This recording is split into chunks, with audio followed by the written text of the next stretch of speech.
Yo, what's going on, guys? Today, or I guess tonight I should say, I'm going to be showing you how to do an oil change on the first generation Scion Xb. It's really simple. This oil change procedure is pretty basic and most likely is the same for almost any car. Not every car, but really easy. Just if you're watching, follow along, and I'll show you how to do an oil change. Pretty basic. So you're gonna want to get your oil. This is high mileage, full synthetic of 10W40. This is a 200,000 mile car, so this is gonna be pretty good for it. And then just a normal Fram filter, nothing crazy or really expensive. It's 200,000 miles. These have been working just fine. So I'm gonna do that, and then whenever I jack up the car, let me bring you guys closer real quick. I'm actually going to just jack up the front. Now, there isn't a specific reason. Let me turn on the light real quick.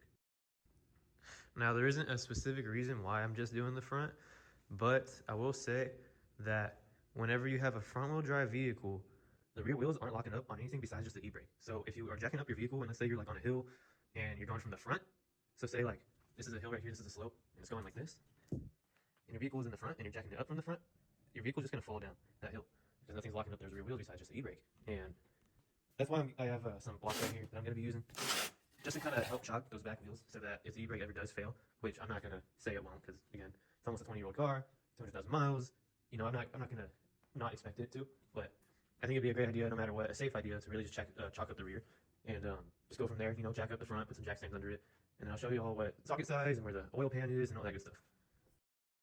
Alright, so now that I have my jack stands ready and my jack, what I'm going to show you guys first is basically where to jack it up from, right? So under every car, you'll have either a pinch point or a part of the frame. Chokes are mostly frames. If you look right here, so this is the underside of the vehicle, the passenger front. This area right here, where you see this thin metal kind of structural piece, it just goes right under. This is called a pinch point. And that's where you want your jack to kind of just line up and go under. That's where you would jack up the car from. So I'm going to do that right now, and then put it on a jack stand, and then I'll start on the other side. Alright, now again, before I even start, I'm going to throw some chocks down on the rear tires. And then of course hit the e-brake.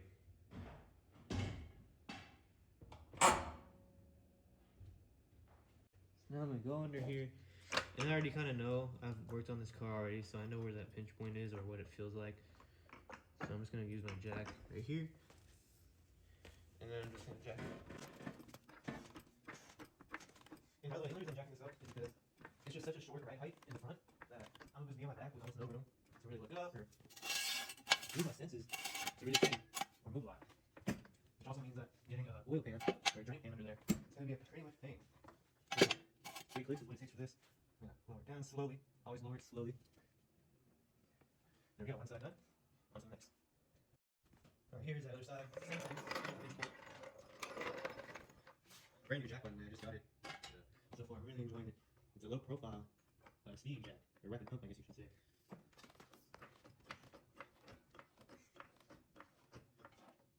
Super time saving. Super easy.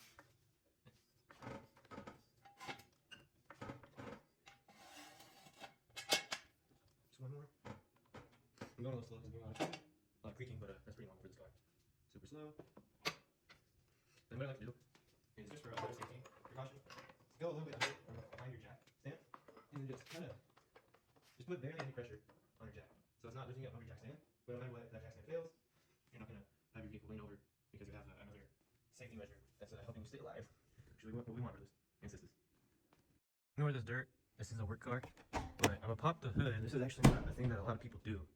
I'm going to pop the hood real quick and actually open the oil cap. Now, this might be controversial, but as far as I'm aware of, opening up the oil cap will give your engine more air to breathe, if you understand what I'm saying.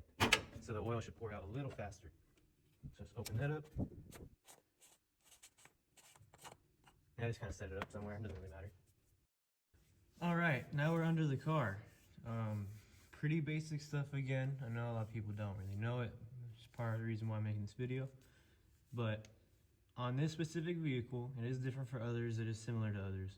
But this pan right here with this bolt on the bottom, this is your oil pan. This is where your oil comes down, you have a pickup tube and feed and all that blah blah blah blah.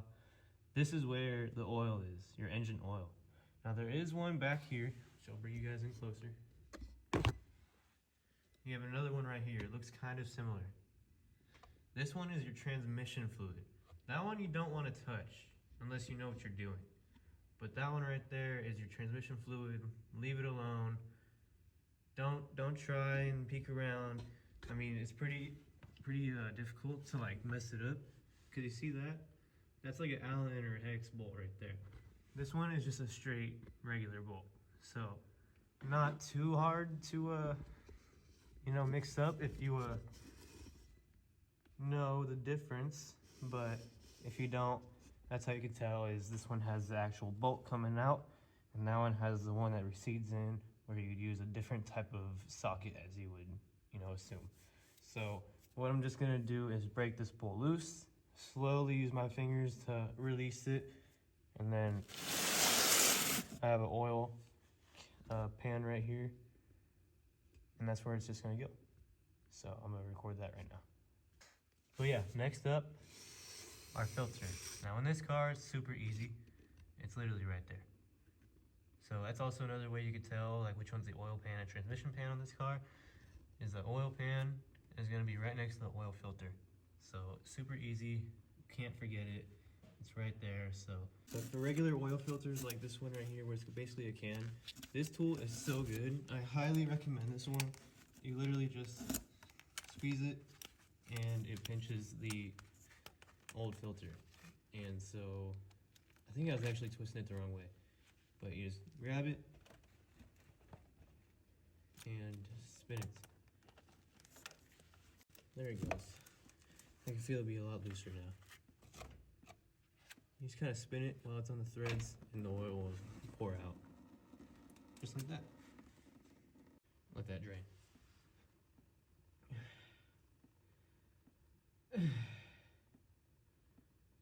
Why am I so out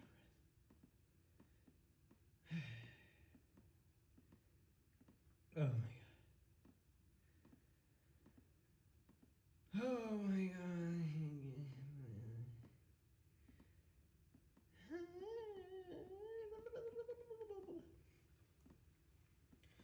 Alright, now you see you just have a little drip. That's whenever you start to take the rest off here.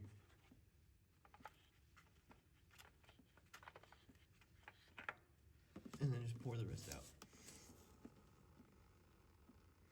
Now this is the fun part. You get your two oil filters like I was telling you about, and you just touch the rings together. And just kind of rub them. Touch them a little bit, give them a little kiss. Mike Tyson with the pigeons. You just rub them, let that one fall down, and put the new one on. Alright, got that filter back on. Now literally all I'm doing is putting that drain plug back on with the socket and ratchet. And then that's all there is under the vehicle to do. Just a filter and draining the oil. Now I know you're supposed to put a brand new copper washer or whatever washer that your vehicle needs back on, a brand new one. But honestly, I only done that when I worked at shops. Personal vehicles, I don't really see a big thing about it. People will die on that hill saying you need one. Me, I haven't died on that hill saying I don't. So I'm just doing what I know. Now you're not supposed to really put a whole lot of, you know, strength into this. You just kind of go till it's snug. So that's tight, just barely more, and now that's snug. That's it. And then you get a little brake clean, and then spray under the vehicle where the oil was at. A lot of people don't realize is that whenever you spray this filter area, you see behind there, oil is still behind there. So you spray the top area, around it, and then behind it. Because a lot of people, they don't do that. They just kind of let it sit, and then in their driveway they'll see oil on the ground thinking, yo, did I mess up? What happened? I just did everything right, and they didn't realize that they just didn't clean all the oil off. So you just do that, clean everything off, give it a good old blow, and then yeah. Now this takes about 3.7 quarts. This vehicle specifically, not all the same. Disclaimers, blah blah blah. Put to the side and just go.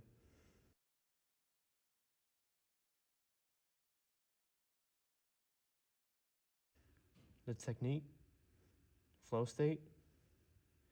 I don't know if you guys knew, but this thing's full bolt, full flow with the throb tune, stage 3. Cool. All right. I have no idea the level. Definitely probably not enough. But here's the dipstick right here. I know brand new cars don't really have them anymore. Wait, just wipe it off.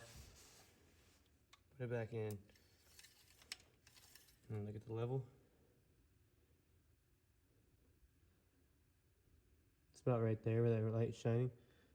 So I need to add a couple more quarts probably. You just kind of play it by ear. Just keep looking at that. Pour a little more. Keep looking, pour a little more. Until you're at the... most cars have a cold mark. This car is technically cold right now. Even though it was driven a few hours ago, it goes to cold really quick. I'm gonna check it again. Yeah, there's no, I mean, there's like residue left. But you don't see that like kind of line that you saw. Put it back in. All right, I think we're right there. Once you do that, I will show you guys the oil maintenance record reset on this vehicle. Really, really easy. I love how easy these Toyotas and Nissans are and stuff like that. Let's put your cap back on. Yes, I did make a mess. Don't care. But let me go show you guys the oil reset now.